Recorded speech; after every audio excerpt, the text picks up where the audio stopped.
మా మేనకోడలు పెళ్ళికి నేను చేసిన కొబ్బరి బోండం డిజైన్ ఎట్లా చేసినా మీరు కూడా చూడండి.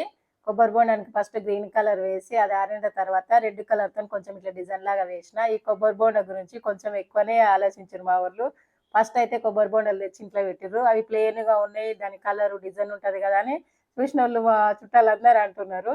మా మరిదేమో వాళ్ళ ఫ్రెండ్స్కి వాళ్ళకి ఫోన్ చేసి ఏడ దొరుకుతాయి, ఎవరు డిజైన్ చేస్తారని అడుగుతున్నాడు. అప్పుడే నేను పోయినా, మాడిబిడ్డ నన్ను చూసి నీకు వచ్చుగానే నీవు చేయరాదు, దానికి మంచి డిజైన్ చెయ్యి, దానికి కావాల్సినవి తీసుకురా అని చెప్పింది. షాప్కి వెళ్ళి అయితే green colour, red colour, stone lace, kundans, gum తీసుకొచ్చిన తర్వాత ఫస్ట్ గ్రీన్ కలర్ వేసి అది కొద్దిగా ఆరిన తర్వాత రెడ్ వేసి అది కొద్దిగా ఆరిన తర్వాత కొంచెం గమ్ము పెట్టి స్టోన్ లేస్లు ఇట్లా అతికిచ్చిన.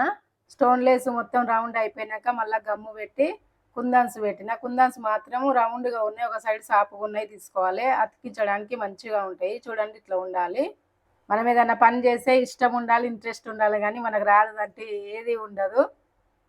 కుందన్స్ అవి కొనుక్కరానికి తక్కువ ఖర్చులనే వచ్చినాయి, చేయడం కూడా ఈజీగా ఉంది. చేసినాకైతే మంచిగా అనిపించింది, మా వాళ్ళకైతే మస్తు నచ్చింది. మరి మీకు?